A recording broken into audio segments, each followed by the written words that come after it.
Hey friends, I was in the Word the other day and I was reading the book of Nehemiah, and I saw some things that were very interesting that we see today that actually relate to President Trump, a real interesting parallel, so I wanted to point that out. Let's take a look at a moment at a historical account of the rebuilding of Jerusalem from the book of Nehemiah. Now, much like today, there was a lot of evil plotting and media lies. Now, while Nehemiah was in exile, he'd risen to the place of the personal butler to King Artaxerxes. He was the king of Persia. Now, Nehemiah was a wealthy man with great influence, and he was serving the king directly. Now, one day, his brother came to visit him from Judah, who brought bad news about the suffering of the people in his homeland of Israel. And they were suffering because the walls that had surrounded Jerusalem had been burned and broken down. Now, there's some suffering in this country, so we're already beginning to see the parallel there. People are coming in. We're unprotected. There was no protection from their enemies, and this was causing them great distress. All we have to do is look at the families. Look at the families of those who have had loved ones who've been raped or murdered. They'd no protection from their enemies, and this was causing them great distress too. Now, when Nehemiah heard about the great trouble and distress of his fellow countrymen, even though he was in exile, he began to pray and fasted, it says, for some days.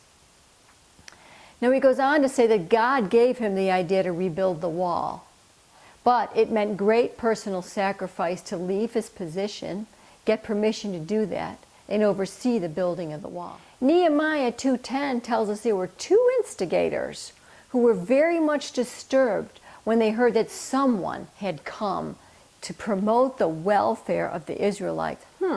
Imagine that. That's been going on a long time. It says in the Word of God that these instigators became angry and greatly incensed. Now, these troublemakers did not care about protecting the people of Jerusalem. No, they did not. It served them better to have open borders. But rather than an outright attack, they came up with a detailed plan to create strife and infuse fear among the Israelites.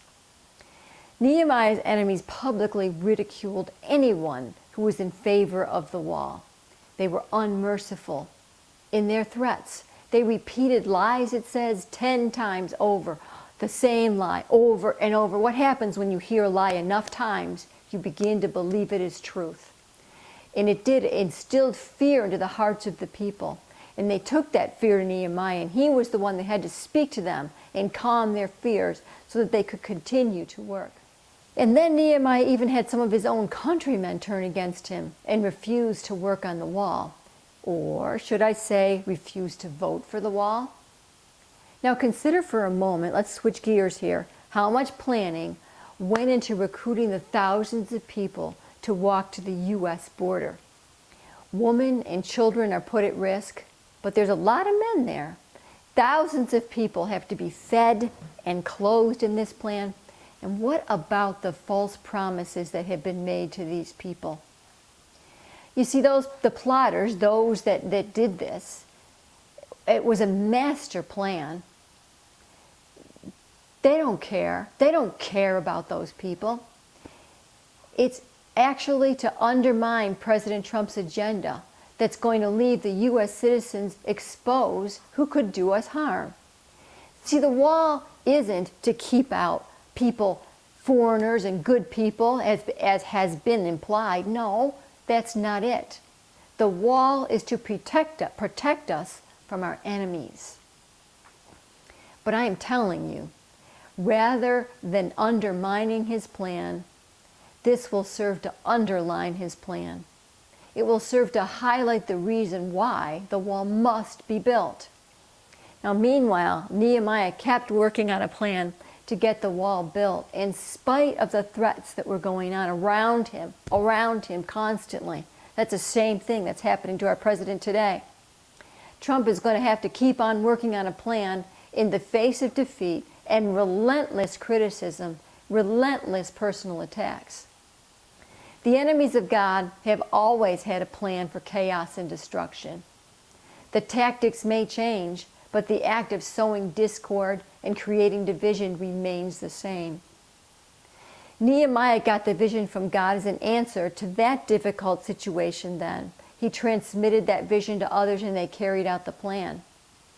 Nehemiah had to keep working in spite of relentless hardships, constant threats, and personal character attacks. It's amazing the similarities. Nehemiah was a visionary, and he led the way so that others could follow. Trump is a visionary. He's leading the way so that others can follow.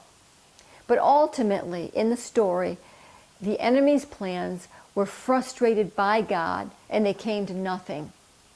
But it wasn't until Nehemiah's enemies knew that their plot had been discovered that they finally stopped antagonizing them.